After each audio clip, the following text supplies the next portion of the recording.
Agora vamos para a parte financeira e jurídica, né? Que aí é a negociação fria. O que é que foi dito para o empresário dele? Olha, não vão pagar não, cara.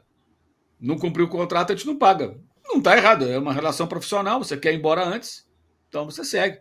E aí ele teve que fazer a escolha. Ou ele esperaria julho para jogar pelo Flamengo e não iria para os Estados Unidos, né? Ele tinha bônus a receber pela conclusão do contrato. Isso aí daria, tu calcula, não pode ficar falando em números, mas seria mais ou menos uns 2 salários dele no Flamengo, algo em torno disso. Pouco mais, pouco menos, enfim. É uma grana boa. Não é pouco dinheiro, não. Não é pouco dinheiro, não. Mas o clube, como eu vinha dizendo, não seria obrigado a pagar caso ele rescindisse o contrato antes do seu término, que é 30 de junho. E para jogar o Mundial pelo Flamengo, ele teria que rescindir quando? Final de maio, começo de junho, antes do final desse mês, como aconteceu. O empresário dele foi até o clube na semana passada, na semana retrasada passada, conversou com o pessoal do Arsenal, primeiro com a parte esportiva, ok, liberado, sem problema, o jogador segue seu caminho, portas abertas e tal. O Arteta teria até dito para ele, quando ele quiser voltar, que ele quer ser técnico, né? Ele está fazendo o curso da UEFA, inclusive, o Jorginho. Se amanhã quiser voltar, sei lá, pode ser que ele venha fazer um estágio, o que for. Ele deixou as portas abertas e tal, muito bom. Agora vamos para a parte financeira e jurídica, né? Que aí é a negociação fria. O que é que foi dito para o empresário dele? Olha, não vão pagar não, cara. Não cumpriu o contrato, a gente não paga. Não está errado, é uma relação profissional, você quer ir embora antes, então você segue. E aí ele teve que fazer a escolha. Ou ele esperaria julho para jogar pelo Flamengo e não iria para os Estados Unidos, né? E perderia essa oportunidade de jogar e chamar a atenção do técnico, como ele quer, e jogar o Mundial, ele quer jogar com outros times europeus e tal, normal, e ficaria com a grana, ou abre mão e tenta ganhar de outra forma, né? Porque jogador de futebol, né? Sabe como é que é? Amanhã tem uma publicidade, tem um contrato, tem uma premiação e tal. O Flamengo, na ocasião, na negociação, deixou claro: o Flamengo ofereceu isso aqui, é isso aqui. Nós não vamos elevar a nossa proposta para cobrir eventual premiação que ele abra mão. Isso é uma questão do jogador com o clube inglês. O Flamengo não tem nada com isso. Então, pelo que eu sei, o Flamengo não paga nada a mais. E aí ele teve que fazer uma escolha. E escolhas acontecem. Isso, gente, é como você trabalhar numa empresa e o cara pensa, pô, eu estou trabalhando aqui e tal, eu tenho um prêmio para receber e tal no final do ano. Aí surgiu um emprego muito melhor para você, ou mais interessante por alguma razão. Aí você troca de emprego, você deixa de ganhar aquela grana. Acontece. Quando o cara é demitido, ele pega 40% sobre o fundo, se ele for CLT. Né? Ainda existe CLT. Se o cara pedir demissão, ele não pega os 40%. Não é isso? Mas por que o cara pede demissão? Porque o outro emprego é melhor, a proposta é mais interessante, porque é outro lugar, sei lá. É a mesma coisa. Você às vezes abre mão de alguma coisa quando você troca de trabalho. O jogador de futebol também. Aí ele teve que abrir mão. É uma grana considerável, mas ele também é um cara muito bem remunerado e será no Flamengo muito bem remunerado, né? Então, digamos que o Jorginho não vai precisar da entrada de seguro-desemprego ou coisa parecida. Ele vai continuar muito bem de vida, vivendo a vida muito confortável com a sua família. Aliás, casou agora, né, de novo, tá todo feliz. Sim. Enfim. Então é isso. Mas essa situação se resolveu dessa maneira. Por isso que eu digo, claro que não estava resolvido há meses. Tinha uma série de entraves, tinha possibilidades de mercado, porque ele é um jogador bom, gente. Essa que é a questão, entendeu? E a situação dele lembra muito a do Felipe Luiz. O Felipe Luiz, quando vem para o Flamengo, ele demora a decidir. À época até, o próprio Landim era chefe da delegação do Brasil naquela Copa América 19, que foi aqui no país. O Landim teria até ficado conversando com ele na concentração e tal. Eu lembro que muito torcedor falava na época, não quer vir para o Flamengo, não vem, né? Tinha muito isso. E o Flamengo foi muito bem ali. O Flamengo esticou a corda no limite, esperou até o final. O que apareceu para o Felipe na época, nada, pelo que eu soube à época, nada sedutor. O cara jogava em times competitivos e pintou proposta para times menores. Então, o cara pensou, vou jogar em time pequeno, brigar para não cair, sem classificar a competição europeia, ou vou para o Brasil para um time que pode ser campeão, e ele erra o Bruneiro. Paralelo a isso, houve até aquela questão também familiar. A mulher dele é espanhola, mas a família dele conhece a família do Diego Ribas, o Diego jogava no Flamengo, a Copa América rolando, a família dele veio para o Rio de Janeiro, a família do Diego recebeu a família do Felipe, e aí a mulher, os filhos viram morar no Rio, como é que pode ser e tal, em que lugar, onde vai viver, e foram amadurecendo a ideia. E o Flamengo foi bem porque soube construir a situação. E me parece óbvio que foi uma boa contratação o Felipe Luiz em 2019, né?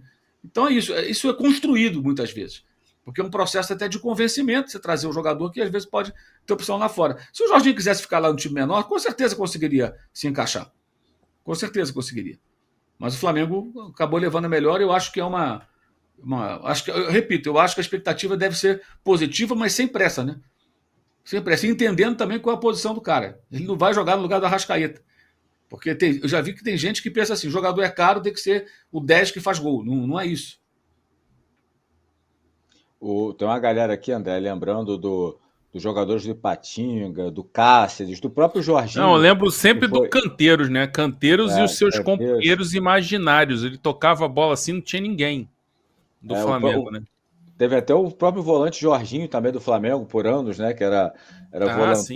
volantão mesmo. O Geraldo falou aqui, essa aqui é pra galera que é mais velha. Pra quem não viu, Buião, Caldeira, Merica, Eu o Mengão vi. atualmente, então, o Mengão atualmente é galáctico, tá falando aqui. Meus E primeiros jogos do Maracanã tinha Tinteiro, Onça, Caldeira na ponta esquerda, Buião.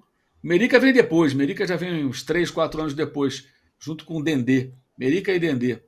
O Merica era contrapeso, mas quem ficou foi o Dendê, foi o Merica. Porque o Dendê era da função do Zico, coitado. Aí o Dendê não se criou, mas o É, Merica foi igual herdou. o Charles Guerreiro e o Toninho, né? Isso, isso. O Merica herdou a posição do Liminha, né? O Liminha era o famoso carregador de piano, né?